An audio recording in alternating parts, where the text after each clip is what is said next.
On parle trop du SAREP, du SAREP. Qui est derrière le SAREP là, s'il te plaît? Il faut expliquer ça aux Gabonais. Le SAREP qui a refusé de porter secours. C'est quoi le SAREP? Qui est derrière le SAREP? On va voir ça un peu. Les Gabonais vont savoir. Donc, on va savoir donc, qui vous êtes. Qui est derrière la structure? Ça appartient à qui? Exactement. Les Gabonais veulent savoir. Les Gabonais veulent savoir et ils vont le savoir. On va savoir là, maintenant c'est qui la société en question? Alors, qui a refusé catégoriquement d'aller aider les autres? Parce que c'est pas tout de vouloir embrouiller le monde, le bas peuple. Il suffit d'aller regarder l'audit de Delta Synergie qui a fuité il y a quelques années. Vous cherchez dans le document en question SAREP.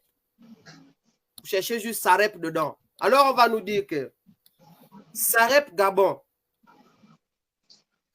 SAREP Gabon est une société détenue par Delta Synergie à 54%, c'est-à-dire la famille Bongo. SAREP, ça veut dire quoi? Société africaine de remorquage portuaire du Gabon. Capital, 500 millions de francs CFA. Bref, le registre RCCM, tout le numéro est là. Détenu à 54% par Delta Synergie à ce moment-là. Détenu à 10% par la SCI Kabbalah, représentée par Mexan Akrombessi. Ce sont les documents officiels. C'est lui qui a refusé. N'oubliez pas, c'est une société de remorquage. C'est-à-dire que les bateaux qu'il a, ce sont des bateaux de remorquage. Des bateaux qui sont tous trouvés en cas d'accident pour sauver. Ils sont capables de tirer les autres bateaux de l'eau, de tirer les camions de l'eau. C'est leur boulot. Ils ont le monopole au port. Depuis, regardez qui est derrière. Akrombessi, avec la SCI Kabbalah, bien sûr, il y a aussi la famille Bongo derrière.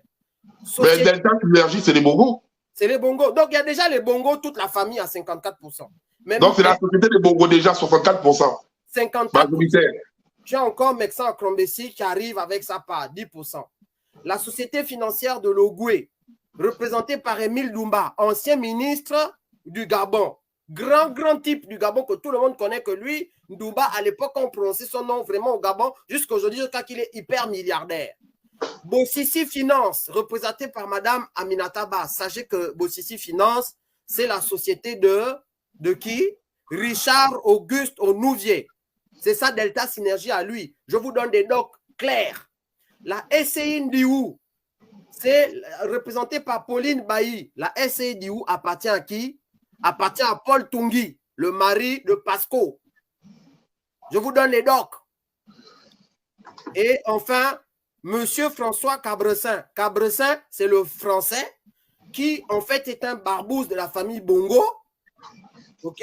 Et il est barbouze de la famille Bongo. Et à partir de ce moment, c'est lui qui gère opérationnellement la société en question qu'on appelle SAREP Gabon.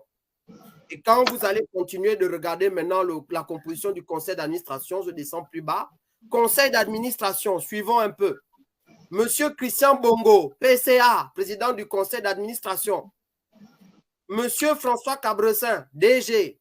Delta Synergie, administrateur. Bossissi Finance, administrateur. SCI Kabbalah, administrateur. Société financière de l'Ogoué, administrateur. SCI Ndiou, administrateur.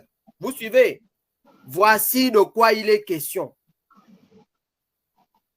Voici de quoi il est question. Mais Steph, oui. Steph, là, il y a des gars qui veulent nous échapper là. Tu peux nous revenir à la carte là, s'il te plaît? Bien sûr.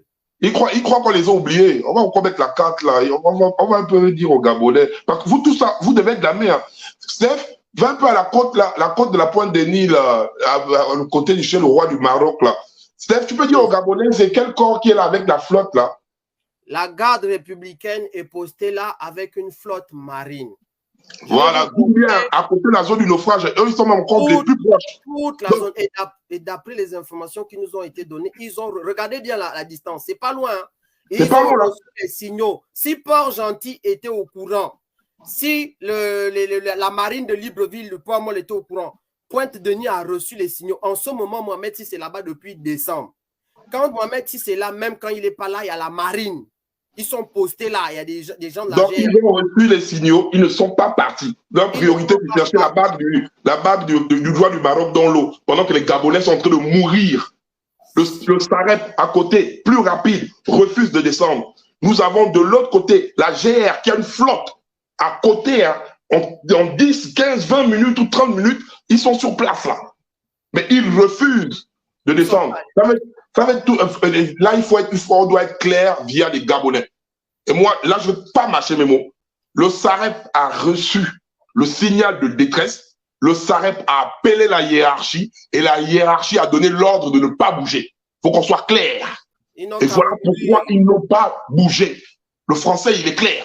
À côté, il y avait la GR qui pouvait être très rapide parce qu'ils étaient encore plus proches. Mais comme pour eux, la priorité, c'est chercher la bague du roi du Maroc et protéger Hassan II. Donc, ils ont préféré dire, ah, on ne peut pas laisser le roi du Maroc ici seul pour aller sauver les Gabonais.